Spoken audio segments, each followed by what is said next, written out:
আসসালামু আলাইকুম বন্ধুরা, কেমন আছেন সবাই? আশা করি ভালো আছেন। আলহামদুলিল্লাহ আমিও ভালো আছি। আপনাদের সবাইকে আমার ইউটিউব চ্যানেলে স্বাগতম জানাই।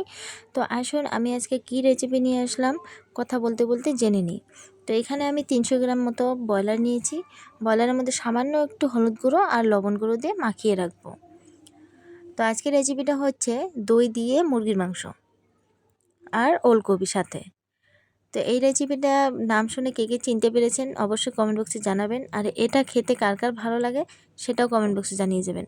তো আমি সেটা মাখিয়ে কিন্তু আলাদা করে রেখে দিলাম ঢাকনা লাগিয়ে। এইদিকে আমি কড়াইটা বসিয়ে দিলাম, 1 কাপ পরিমাণ সরিষার তেল দিলাম। অবশ্যই কিন্তু সরিষার তেল দিবেন, অন্য তেল ভালো লাগে না। তো সরিষার তেল দিয়ে এখানে আমি ওলকপি কিছু ভেজে নিচ্ছি। এখানে 500 গ্রাম ওলকপি রয়েছে। তো ওলকপিটাকে আমি ভালো মতো ভেজে নিয়ে তুলে নিচ্ছি। দেখুন এইভাবে নরম হয়ে আসলে তুলে নেবেন। এই যে ভাজা হয়ে গেছে, আমি এটাকে তুলে নিচ্ছি। এই যে দেখুন, তো এই তেলের মধ্যে আমি 2টো তেজপাতা আর লং এলাচ এগুলো দিয়ে দিলাম, দারুচিনি দিয়ে আমি একটু ভেজে নিলাম। নিয়ে এখানে আমি পেঁয়াজ দিয়ে দিলাম, 2টো আমি মাঝারি সাইজের পেঁয়াজ কেটে রেখেছিলাম, সেই পেঁয়াজটাকে দিয়ে দিচ্ছি, দিয়ে ভেজে নিচ্ছি। এই যে এখন এখানে আমি আদা বাটা রসুন বাটা দিয়ে দিলাম।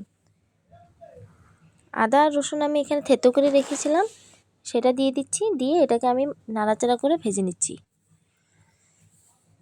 দিয়ে মাংসটা ছেড়ে দিলাম। মাংসটাকে দিয়ে একটু ভাজতে হবে। আমি কিন্তু এখানে কোনো বাটা মশলা গুঁড়ো মশলা দেইনি, শুধু মাংসটা দিয়ে ভেজে নিয়েছি, তার জন্য মাংসটা সাদা দেখা যাচ্ছে। তো এখন আমি এখানে গুঁড়ো মশলা অ্যাড করব। গুঁড়ো মশলা হচ্ছে লবণ, স্বাদমতো লবণ আর হলুদ গুঁড়ো 1 চা চামচ, লঙ্কার গুঁড়ো, জিরে গুঁড়ো 1 চা চামচ, ধনে গুঁড়ো 1 চা চামচ, মিট মশলা আর গরম মশলা 1/2 চা চামচ করে। এখানে আমি পানি অ্যাড করলাম। পানি অ্যাড করে মশলাটাকে সুন্দর করে গলে নিচ্ছি। পানি দিয়ে গুলে তারপরে আমি এটাকে ছেড়ে দেবো মাংসর মধ্যে। পানি অ্যাড করার কারণটা হচ্ছে যে গুঁড়ো মশলা ডাইরেক্ট দিয়ে দিলে সেই মশলাটা মাংসতে ভালো করে ছড়াবে না, ঢুকবে না ভিতরে। আর পানি অ্যাড করে গুলে দিলে সেটা ভালোভাবে মাংসের ভিতরে ঢুকে যাবে। তো এই কারণে পানি অ্যাড করা হলো। তো এই দেখুন মাংসের ভিতরে কিন্তু ময় মশলাটা লেগে গিয়েছে। আর এদিকে বাটিটা ধুয়ে আমি আধা বাটি পানি দিয়ে দিলাম। এটা দিয়ে কিন্তু মাংসটা কষানো হয়ে যাবে, আর পানি অ্যাড করতে হবে না। তো এইভাবে নাড়াচাড়া করে ঢাকনা লাগিয়ে দিতে হবে। শেষ পর্যন্ত ভিডিওটি দেখবেন, আশা করি যে ভালো লাগবে, আপনাদের কিছু উপকারে আসবে। একদম অল্প উপকরণে কিন্তু এই রেসিপিটা, বেশি উপকরণের দরকার না, বাটাবাটিরও ঝামেলা নাই, মিক্সার করারও ঝামেলা নাই, হাতেই সব কিছু করতে পারবেন। তো এই তো দিয়ে দিলাম। এখন আমি দিয়ে দিচ্ছি 1 বাটি টক দই। এই যে টক দই কিন্তু হতে হবে, মিষ্টি দই দেবেন না, নাহলে কিন্তু তরকারির টেস্টটা খারাপ হয়ে যাবে।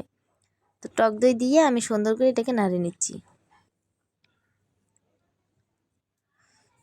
দইটা কিন্তু তার আগে ফেটিয়ে নিতে হবে, এটা বলতে ভুলে গিয়েছি আমি। দইটাকে আগে চামচ দিয়ে ভালো মতো ফেটিয়ে নেবেন। তো টক দই দিয়ে এই যে নাড়াচাড়া হয়ে গিয়েছে, আমি এখানে সাধারণ একটু চিনি দিলাম। চিনিটা দেওয়ার কারণ হচ্ছে যে তরকারির টেস্টটা যেন দ্বিগুণ হয়ে যায়। চিনি দেওয়ার মানেই কিন্তু এটাই। আর বেশি চিনি দিবেন না, টেস্ট খারাপ হয়ে যাবে। সামান্য একটু চিনি দিবেন, লবণের থেকেও কম দিবেন, যাতে করে টেস্টটা ধরে রাখতে পারে। তো এটা কষানো হয়ে গেলে আমি এখানে ওলকপিটা দিয়ে দিলাম। ওলকপি দিয়ে অনাহারে নাড়বো, ভালো মতো মেশাবো, এটাকে মিশিয়ে তারপরে আমি ঢাকনা লাগাবো। আর ভিডিওটা কে কোথা থেকে দেখছেন অবশ্যই কিন্তু কমেন্ট বক্সে জানিয়ে যাবেন। আমার চ্যানেলে যদি নতুন হয়ে থাকেন চ্যানেলটি সাবস্ক্রাইব করে রাখবেন। তো এই যে দেখুন আমার এটা কিন্তু কষানো হয়ে গিয়েছে। এটা নাড়াচাড়া করে এখানে পানি অ্যাড করতে হবে। তো এখন এখানে আমি পানি অ্যাড করে দিচ্ছি।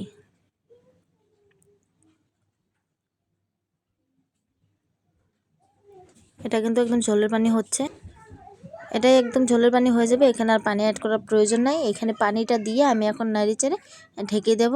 এক ঢাকনায় তরকারি রেডি।